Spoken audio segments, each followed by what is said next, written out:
Seekers of the Truth, the 12 Tribes' Scattering Origins.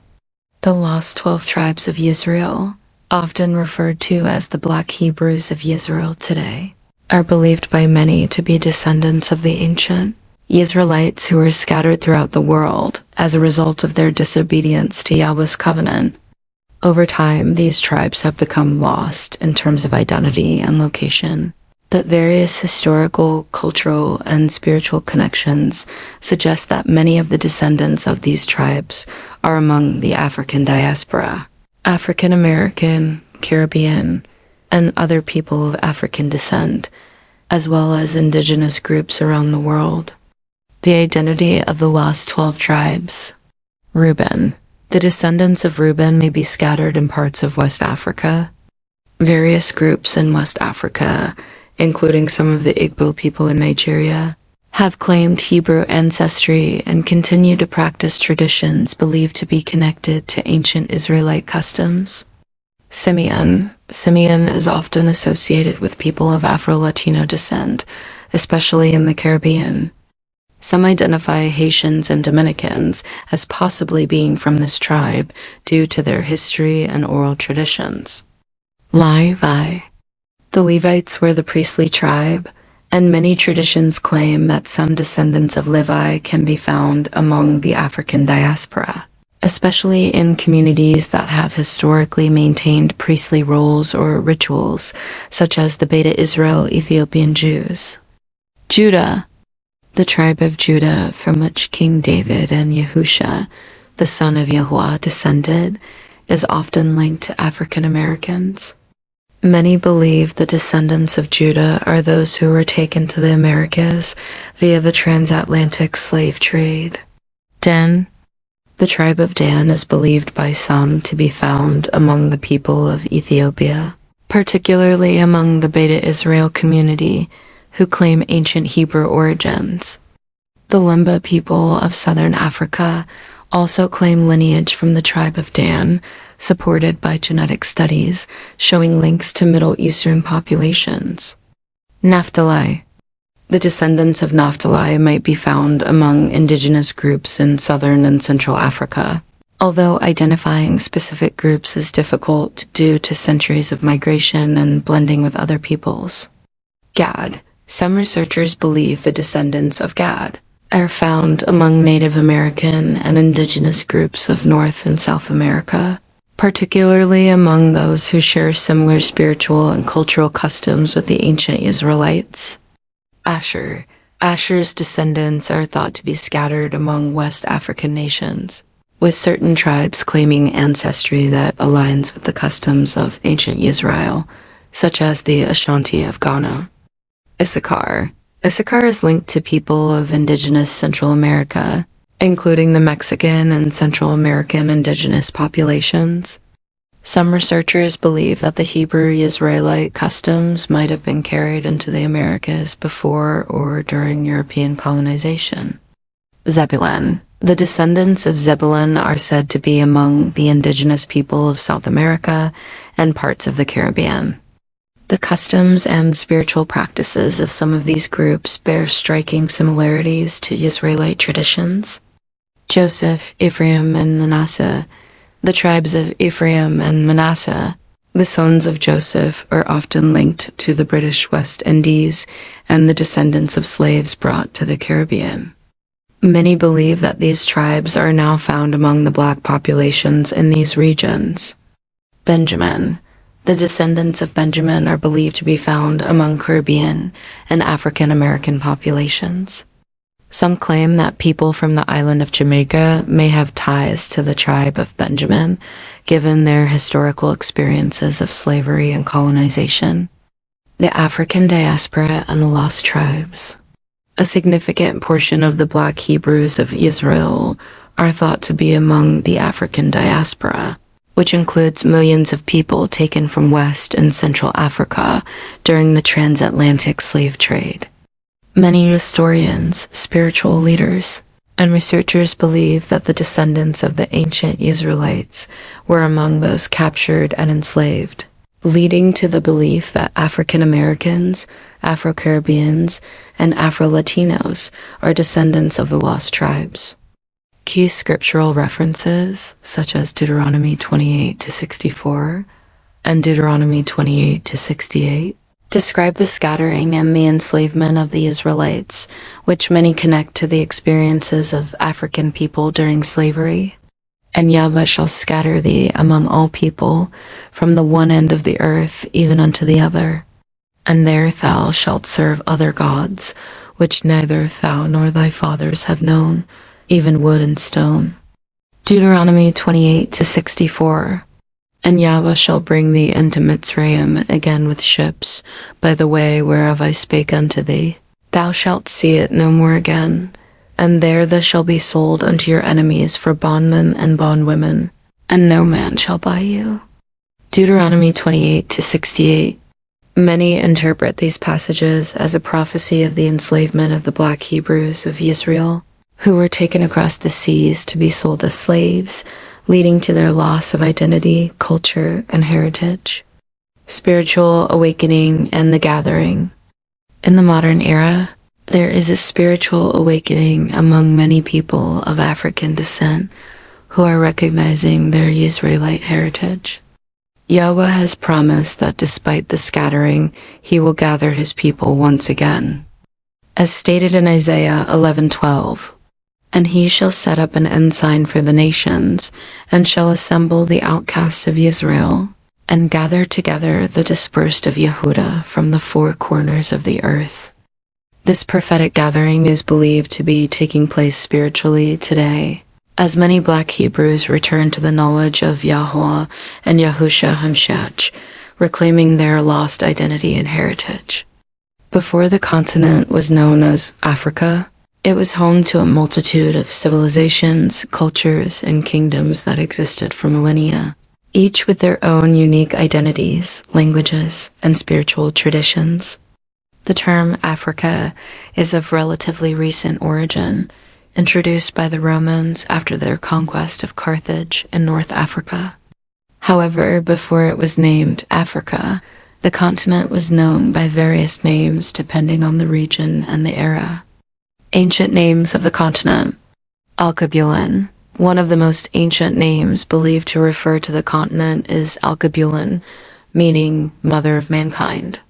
This name is thought to have been used by indigenous peoples long before European colonization, and is a reflection of the continent's rich history and significance as the cradle of human civilization. Although there is debate about the accuracy of this name, many Pan-Africanists and Afrocentric scholars emphasize its usage as a pre-colonial term for Africa. Kemet.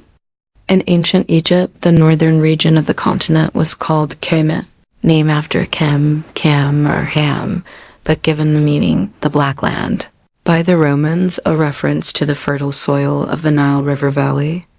This name signified the vitality and strength of the land, which was contrasted with the Deshret, or Red Land, referring to the desert surrounding Mitzrayim, Egypt. Ethiopia. In ancient Greek and Roman texts, much of sub-Saharan Africa was referred to as Ethiopia or Ethiopia, meaning land of the burnt faces.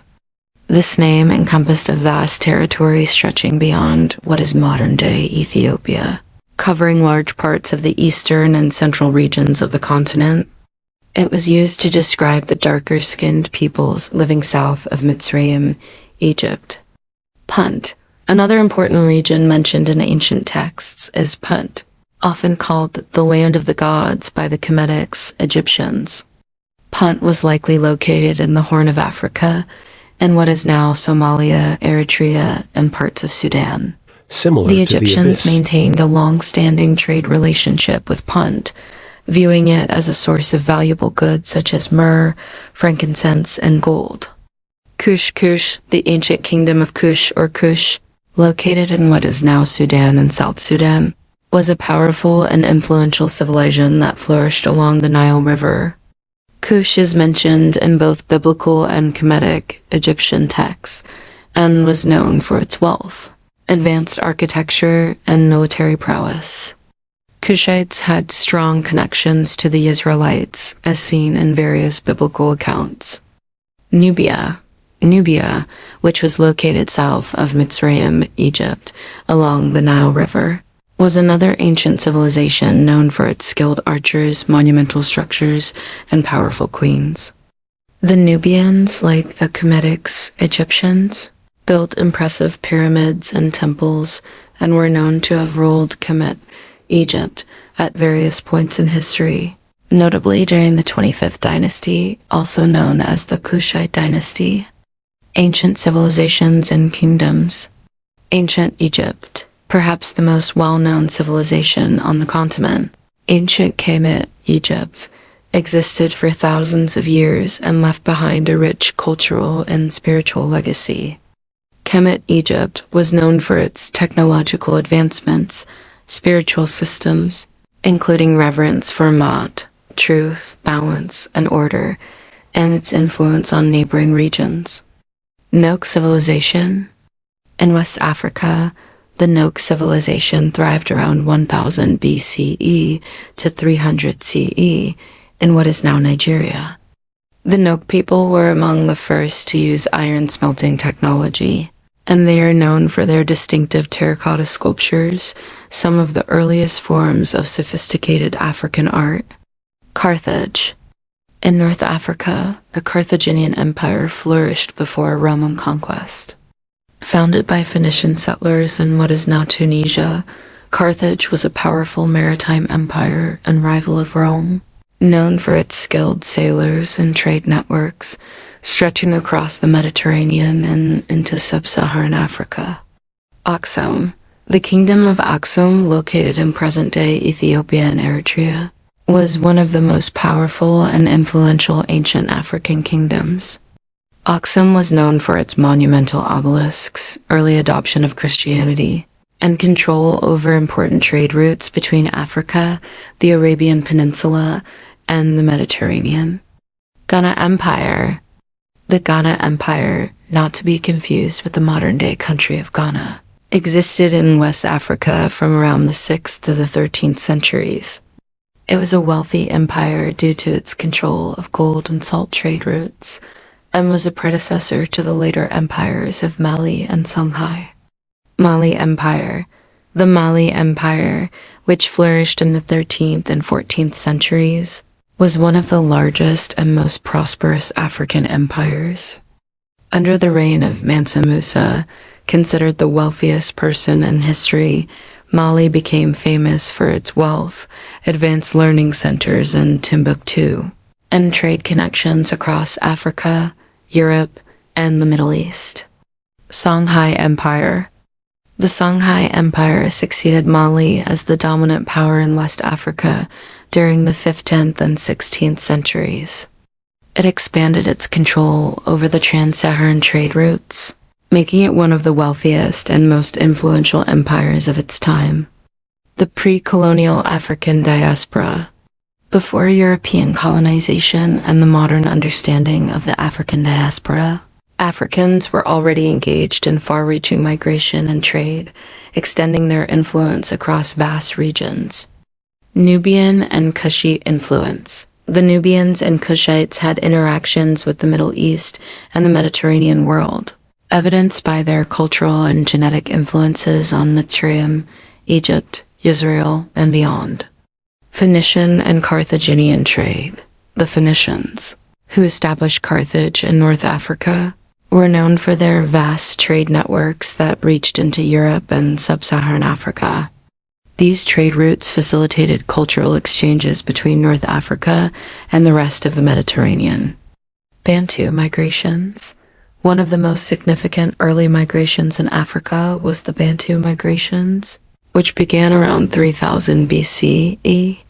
This massive movement of people spread agriculture, ironworking, and language across Central, Eastern, and Southern Africa, shaping the cultural and ethnic landscape of the continent. Conclusion.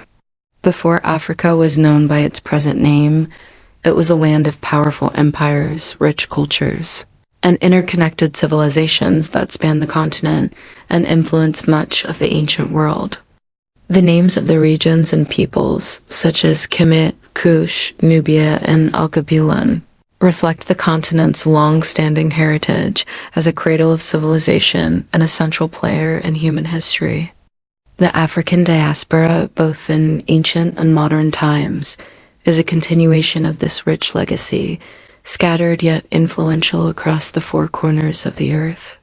In conclusion, the Black Hebrews of Yisrael, scattered across the four corners of the earth, are the descendants of the lost 12 tribes of Yisrael. Though scattered as part of Yahuah's divine judgment, there is a promise of redemption and restoration. Today, many among the African diaspora, as well as indigenous communities worldwide, are reconnecting with their Hebrew roots and returning to Yahuah's commandments. This awakening is a powerful testimony to Yahuah's covenant and the enduring faithfulness of his promise to gather his people from the nations where they have been scattered. May Yahuah guide us all in the journey to uncover the truth of our heritage and prepare us for the great gathering to come. Shalom, Divina Gloria Yisrael.